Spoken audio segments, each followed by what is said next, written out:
I'm spending over $8,400 to design a new type of pet carrier. This is either going to be the start of a brand new business or the world's most expensive pet carrier. Today's episode of starting a brand new business from scratch and posting the whole thing on YouTube is going to be looking at how I'm designing this new product, how I'm taking an idea I have in my head for a new type of pet carrier for cats and small dogs and turning it into a design that can then be turned into a physical prototype that I can hold in my hands and base a new business off of. So a couple months ago, I had an idea for a new product, a new type of pet carrier that would facilitate easy entry into the pet carrier when dealing with an uncooperative pet, like a cat or a small dog. But I had literally no idea how I could go from having this idea in my head to creating a physical product, or at least a prototype, that I could then use to kickstart a business. I think that I've identified a legitimate problem because I'm quite certain that it's not just me that has difficulties sometimes getting their pet into the pet carrier. And I also feel like I've come up with a solution that could work depending on how well the design process goes and what the prototype ends up looking like.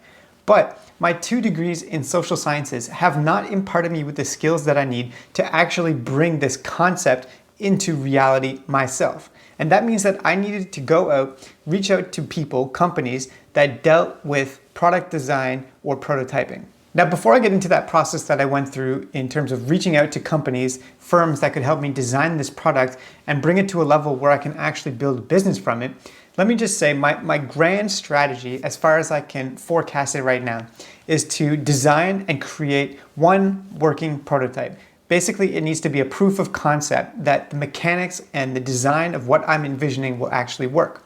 Then once I have that one working physical prototype, I plan on shooting a promotional video and creating a Kickstarter campaign. And if that's successful, hopefully I'll be able to generate enough revenue from that Kickstarter campaign to create the molds that I need to manufacture this, mass manufacture it somewhere abroad, probably, if I'm being realistic in terms of keeping my costs low.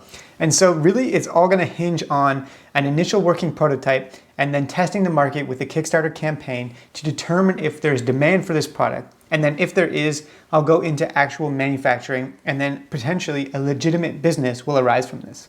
And if I can't generate enough interest at the Kickstarter phase, if I post a promotional campaign and it just falls flat, then I'll probably walk away from this at that point. I'm not 100% sure, but that's what I suspect now. I'm not going to want to incur the huge costs that will be associated with actually bringing the product to manufacturing if I don't have some sort of market validation at that point. So the question now is, how do I actually get to the point where I have a working prototype that can help me take this idea to the next level? When all I have is a general concept in my head in terms of how I think this product should work, having that end state of a physical prototype feels like an ocean away. And so as someone with zero design experience, zero engineering experience, I did what anybody would do. I turned to the almighty Google. And so a quick search returned thousands of results showing that there's many different prototyping companies here in Ontario that I could reach out to and speak to. And so I did just that. One of the first lessons that I learned by having conversations with a number of different prototyping firms here in Ontario is that there's 2 distinct phases to the product development cycle. First, you have product design, and second, you have the actual prototype manufacturing. And I had reached out to the wrong folks. I had been reaching out to prototype manufacturers and skipped the first stage of that product development process. And so I realized that I had to go back to the drawing board and find companies that specialized in the actual design. Between the referrals that I received from prototype manufacturers and just searching online, I found a number of different companies that I thought might be good to work with. And so I set up meetings with maybe 4 or 5 of them. And when I had those meetings, I suffered from immediate sticker shock when they told me how much they would charge to design this product. And I received quotes ranging from $15,000 all the way to in excess of $25,000 just to design a new type of cat and small dog carrier. And that is just ridiculous for me. While I'm willing to risk some money on a project like this, I'm not willing to throw $25K at something completely unproven. I want to get a little bit more market validation first. And we're not talking about an artificial lung or a heart implant or some type of robotic arm. We're talking about a pet carrier. And so for me to spend that kind of money on something completely unproven is just out of the question. So I had to go back to the drawing board once again and try to find somebody that would be willing to help me out, but for much less.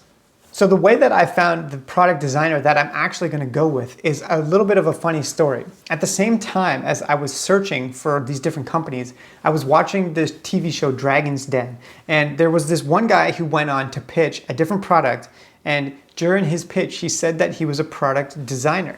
And I thought, hey, that's interesting, and I just Googled him really quickly, and I found out that he had since been successful with that business that he went on Dragon's Den to pitch for. He had sold the business, but was still working as a product designer. And I thought, hey, why not? I'll just reach out to him and see if he's taking new clients and see how much he would charge to help me out with a project like this. And it turned out that yes, he was available and searching for new projects, and yes, he would be interested in working with me. And the quote that I received from him was a much more reasonable 8,000 Canadian dollars. And the reason why he is able to quote me for that price, I believe, is because his company is based in Ontario, but he lives and works in Brazil, and he subcontracts some of the mechanical engineering pieces to another person that he works with in China.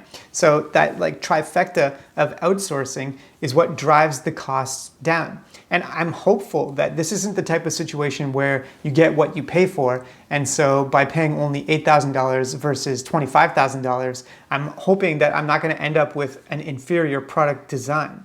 But it's a risk that I think I'm willing to take. I looked at the guy's portfolio, it seems legit. I found reviews of him online and they're all positive. And also the fact that he was previously on Dragon's Den and was successful in pitching another product and then sold that company. They're all positive signals to me, and they indicate that this guy knows what he's doing. And in some initial conversations that we had when I was getting to know him a little bit and learning about the design process and getting his quote for how much he would charge to do this product design, I found that he was easy to talk to and that he had tons of valuable insights about the entire process from start to finish, how to design a product and then get it to market, the types of materials that I should be thinking about using, shipping considerations and minimizing volume so that when you ship, you can reduce the cost per unit to ship, and all these like really useful things that I wouldn't have thought of otherwise. And so I bit the bullet and decided I'll go with this guy. I'll take the risk. It's only $8,000 in the end.